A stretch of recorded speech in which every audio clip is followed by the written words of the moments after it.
à cette nouvelle édition. On est le mois de mars, le mois de la femme. C'est une jeune étudiante en communication, marketing qu'on va retrouver dans un instant. Elle participe à des formations, elle est coach à temps partiel, elle est très active sur les réseaux sociaux.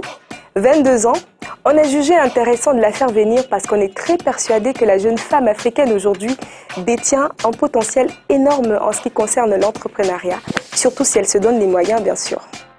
On en parle avec elle dans un instant sur Believe in Africa.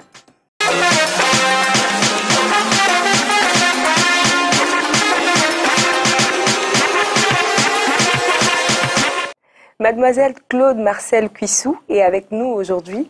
Bienvenue. Merci à vous pour l'invitation. Comment vous allez? Très bien, merci. Je trouve votre coiffure plutôt très originale, très simple, ça vous va super bien. Merci. Alors, qui est Mademoiselle Claude Marcel Cuissou? Mademoiselle Claude Marcel Cuissou est une étudiante en communication marketing, 22 ans, passionnée de digital et de l'épanouissement féminin. D'accord. Vous êtes camerounaise? Oui. De quelle tribu? De si l'Ouest. je peux me permettre? De l'Ouest. D'accord. C'est quoi votre cursus académique? J'ai eu mon bac en 2013 au collège Chevreul. Ok. Oui, je suis allée à l'université de droit là pour faire droit. Parce que ma première passion, qui est toujours un peu, c'était les Sciences Po. D'accord. Donc je voulais m'orienter en Sciences Po. Mais après l'université de droit là et les rumeurs, pas les rumeurs qu'on pensait, les rumeurs, des problèmes de notes. J'ai passé 2 ans avec des problèmes. Donc j'ai dû me résoudre à faire une formation professionnelle. D'accord. C'est là où je me suis tournée pour faire communication dans un institut privé de la place. D'accord. Pourquoi est-ce que vous avez choisi cette filière? Vous êtes actuellement étudiante en communication, marketing dans une école professionnelle de la place. Pourquoi avez-vous choisi cette filière en particulier? Une motivation particulière? Je pense que on m'a toujours dit que je devais faire communication parce que je bavarde beaucoup. Alors on m'avait toujours prédestinée ou prédisposée à la communication. Donc c'était un choix en fait allant de soi. Vous avez créé une page Facebook qui s'appelle le Social Media Time. Pouvez-vous nous dire qu'est-ce qui vous a motivé à la mettre sur pied? Vous aurez pu vous contenter d'un compte personnel comme la plupart. Pourquoi avez-vous créé cette page? L'initiative de la page, en effet, ça commence effectivement sur mon compte personnel où je découvre le digital lors de ma 2e année en BTS. Je découvre le digital grâce à un monsieur. Et de fil en aiguille, je me sens vraiment très passionnée par le domaine. Je veux toujours en savoir plus. Et c'est comme ça, par ce désir-là, que je partage. Donc j'avais créé un programme qui s'appelait Social Media Time, comme la page, où tous les mardis, de 20h à 21h, on échangeait sur une thématique. Je parlais, les gens posaient des questions, s'ils avaient des questions sur la page, tout ce qui concerne les réseaux sociaux. D'accord. Puis, vu l'intérêt grandissant pour le sujet, j'ai décidé de créer une page où maintenant, c'est un peu plus divers, les sujets sont un peu plus divers, c'est tous les jours, etc. C'est comme ça que ça commence, en fait. Alors, que pensez-vous de la jeune femme africaine en ce qui concerne l'entrepreneuriat? En ce qui concerne l'entrepreneuriat, il y a d'abord très peu de femmes qui sont représentées d'abord dans mon domaine. Dans le domaine du digital, il n'y a pas autant de femmes que d'hommes. Parce que lors des conférences, des débats, des symposiums, c'est toujours des hommes, des panélistes, c'est toujours des hommes, les blogueurs, hommes, etc. Les femmes, il y en a très peu. Il y en a vraiment très peu. Mais l'entrepreneuriat en général, moi je pense que les femmes sont en fait entrepreneurs nées. Parce que beaucoup sont appelées à jongler entre plusieurs tâches au quotidien. Donc moi je pense que les femmes sont des entrepreneurs nées. Y a-t-il un âge requis d'après vous pour se lancer dans l'entrepreneuriat? Non. Je ne pense pas qu'il y ait d'âge requis pour plusieurs raisons. D'accord. Il n'y a pas un âge où on a envie de gagner de l'argent. Et aussi, avec beaucoup d'exemples, il y a des très jeunes entrepreneurs que je connais, William Elan, Jovial Douala, il y en a tellement. Donc l'idée de vouloir amener un plus, une valeur ajoutée à la société ou bien juste vouloir se faire de l'argent n'a pas d'âge. Moi, personnellement, en terminale, j'avais commencé, on peut dire, l'entrepreneuriat entre guillemets parce que Quand on dit le terme entrepreneuriat, les gens sont toujours coincés dans le carcan à la Steve Jobs, à la... Pourtant, l'entrepreneuriat, c'est aussi le Bayam Selam, c'est aussi... Tout ça, c'est aussi l'entrepreneuriat. Je suis d'accord. Donc, en terminale, je vendais les crêpes en classe, je me rappelle, avant de commencer les bijoux à la fac. Donc, il n'y a pas vraiment d'âge. C'est juste peut-être la législation qui met une limite. Créer sa entreprise peut être majeur, mais sinon, il n'y a pas d'âge. D'accord, on passe au coaching. D'accord.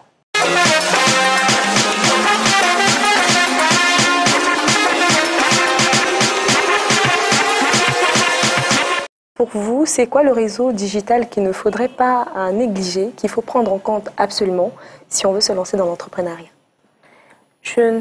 Il n'y a pas de réseau social particulier quand on veut se lancer dans l'entrepreneuriat. Okay. Tout dépend dès le départ de la vision, de l'objectif et le domaine dans lequel on est. Parce que quelqu'un qui va entreprendre dans le domaine de la beauté, on ne peut pas lui demander d'utiliser LinkedIn de manière principale. Donc, en fonction de l'objectif qu'on s'est fixé par rapport à son business, à son affaire, à son activité et du domaine dans lequel, c'est en fonction de tous ces 3 éléments et peut-être même d'autres éléments qu'on se fixe un réseau social particulier. Donc, je peux prendre exemple, par exemple, les make-up artistes, en fait, qui sont à la mode en ce moment, si on peut dire. Une make-up artiste, si elle veut se figer sur un réseau social, je lui conseillerais Instagram. Instagram est extrêmement visuel parce que le maquillage, c'est quelque chose de très visuel. C'est les images, les belles images, les photos. Voilà. Donc, Instagram pour attirer de la clientèle. Et maintenant, si elle veut se construire un réseau, donc s'agrandir, peut-être exercer, ou bien elle a le but, comme j'ai dit, la vision ou l'objectif de devenir maquilleuse pour des grands projets cinéma, elle peut se rendre sur LinkedIn pour trouver des producteurs, des partenaires de cinéma au Nigeria, au Ghana, pour se construire un réseau, mais pas pour présenter son travail, pour se construire le réseau et Instagram pour présenter son travail. Donc c'est en fonction de ça qu'on cherche le bon mix pour savoir sur quel réseau social. Et Facebook alors?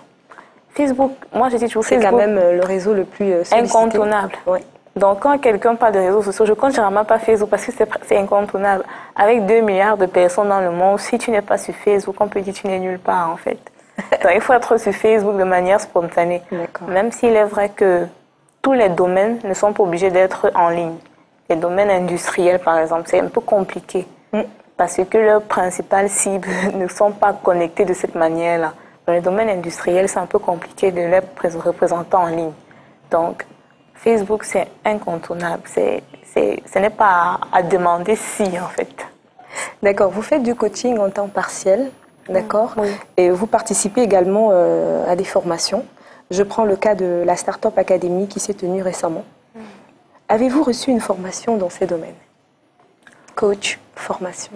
Je commence le coaching entre guillemets parce que j'aime pas... Ce thème a trop de polémique, en fait.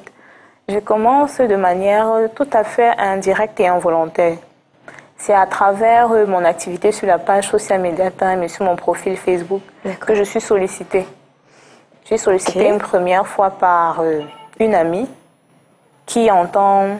En fait, je devais la remplacer pour une formation qu'elle devait faire pour un recyclage professionnel. C'est la première fois que je me lance dedans. La deuxième fois, c'est la Startup Academy qui me contacte pour leur séance de talk hebdomadaire. Et puis, on est parti travailler avec eux 2 mois pour leur formation, 1 mois pour devenir patron.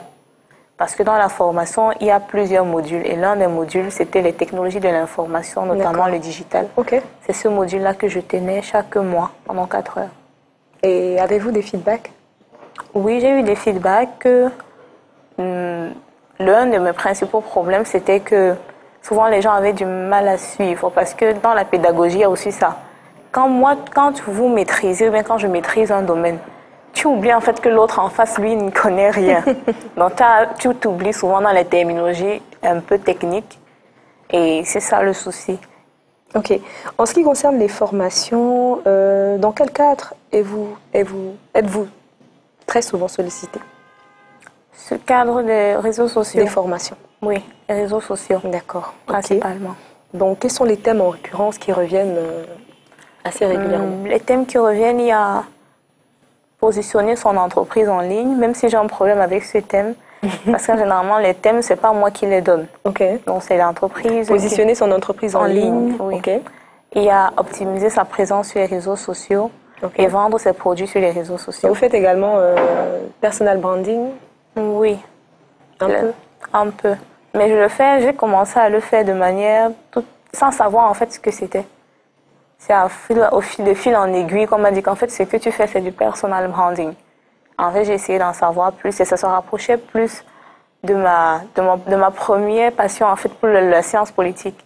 Parce que mon but était de devenir conseillère en image pour les hommes politiques. Donc le personal branding s'en rapprochait plus. Donc je me ressentais un peu de ne pas avoir perdu cette ancienne passion-là. D'accord. Alors on va passer à une autre étape, cette étape qui consiste à faire défiler tour à tour les photos des personnes que vous connaissez probablement, des personnes qui peuvent peut-être être dans votre environnement. Vous allez nous donner en une phrase ce que vous pensez d'eux. D'accord. On y va? D'accord. Nour Bouaklin. D'accord. Nour Bouaklin, c'est une femme que j'aime bien. Elle est également dans le digital. Elle est dans l'Afrique blanche. Ce que j'aime particulièrement sur elle, c'est le fait qu'elle partage son savoir dans toute l'Afrique. Elle n'a pas de limite. Cameroun, Côte d'Ivoire, Gabon, Sénégal. Elle fait vraiment le tour de l'Afrique pour partager avec nous cet amour-là qu'elle a du digital. Alexandre Médio. Alexandre Médio, c'est un ami que j'ai toujours rencontré suite à mes activités en ligne. Il voulait qu'on travaille ensemble. Sa particularité, en fait, c'est ça. Je trouve que c'est quelqu'un de particulièrement brillant et de très, très déterminé. Parce qu'il abandonne la fac médecine pour se lancer dans un domaine qui n'a complètement rien à voir, le graphisme, la réalité virtuelle et tout. C'est vraiment un choc pareil dans notre culture, c'est vraiment un peu abracadabranca. La famille te laisse, tu as laissé la médecine. La médecine, tu as laissé la médecine pour dessiner. En fait, c'est un peu incompréhensible. Donc, c'est cette force, cette détermination-là, en fait, que j'admire chez lui. D'accord. Taraji Henson. Oui, Taraji P. Henson, Cookie Lion, pour ceux qui ne connaissent pas le nom d'origine. Elle, parce que, comme moi, elle a eu un enfant en son entrant à la fac. Elle est très, très déterminée et elle n'a jamais laissé qu'on lui dise non, en fait. Elle commence le cinéma à 26 ans, tout le monde lui dit « Tu es trop vieille avec un enfant, tu ne peux pas ». Quand elle a l'enfant, on lui dit « Tu ne peux pas terminer l'école ». Elle termine l'école et aujourd'hui, elle est la star que tout le monde reconnaît. Mais c'est plus sa détermination, le fait qu'elle n'a pas laissé les gens lui dire ce qu'elle pouvait ou ne pas faire, en fait. D'accord.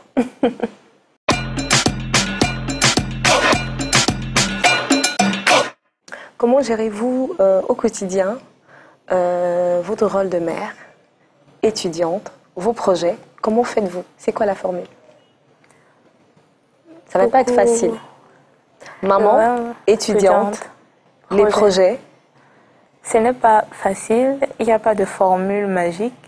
Je me base sur un principe en termes d'importance et essentiel. Je divise les choses en important et essentiel. Dites-nous. L'important, c'est ce que tu dois faire. C'est obligatoire, c'est tous les jours. Mais l'essentiel, c'est ce sans quoi tu ne peux pas être. L'essentiel, c'est Dieu. L'essentiel, c'est ma famille. L'essentiel, c'est mon fils. C'est ce sans quoi sans quoi je ne peux pas vivre, en fait. Donc, et l'important, c'est tout ce qui vient après. Donc, quand je me organise au fil de la journée, j'ai d'abord la chance de pouvoir être aidée par ma famille. D'accord. Votre mère est à votre côté? Oui. Donc, ça fait que les choses, je les conçois toujours en important, en essentiel. Si j'ai une activité, elle est toujours placée après l'heure de rentrée de l'école de mon fils, c'est-à-dire après midi 13h, et pas avant. Au cas j'annule. C'est, comment dire, il n'y a pas de discussion en fait, il n'y a pas de débat. Ok, c'est noté. Vous parlez beaucoup d'éducation sexuelle chez la jeune fille.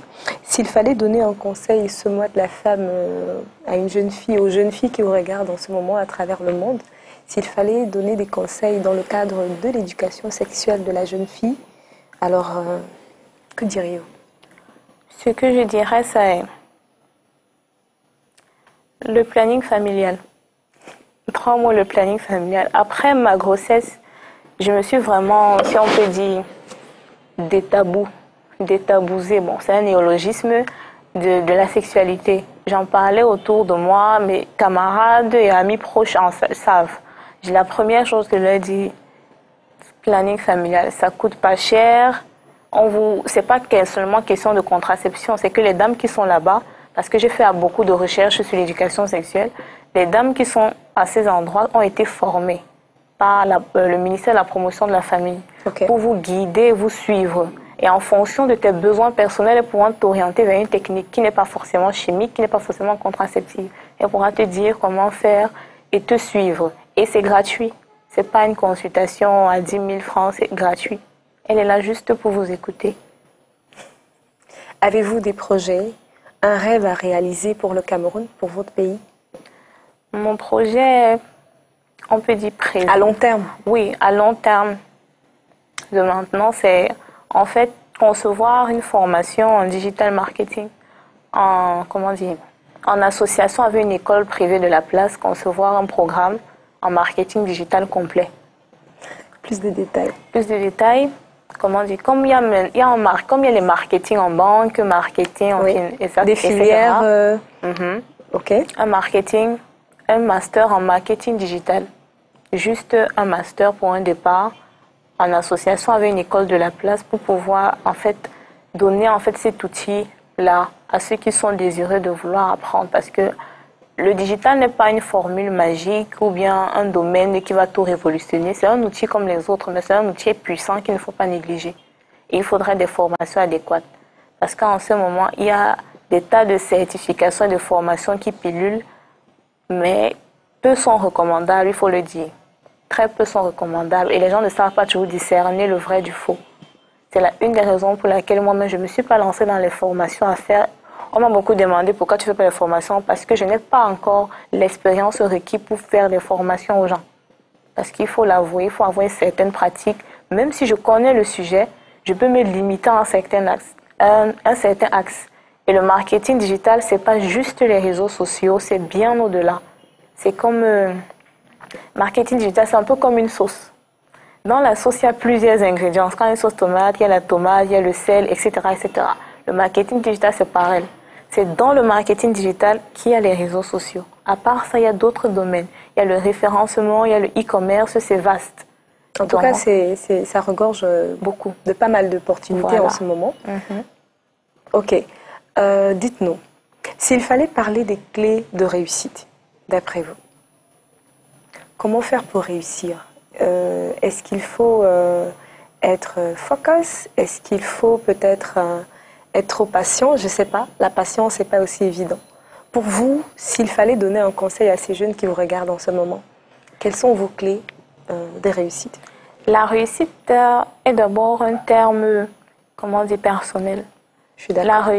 Ma réussite n'est pas forcément la réussite de quelqu'un d'autre. Absolument. Quelqu'un peut concevoir sa réussite comme étant une femme au foyer.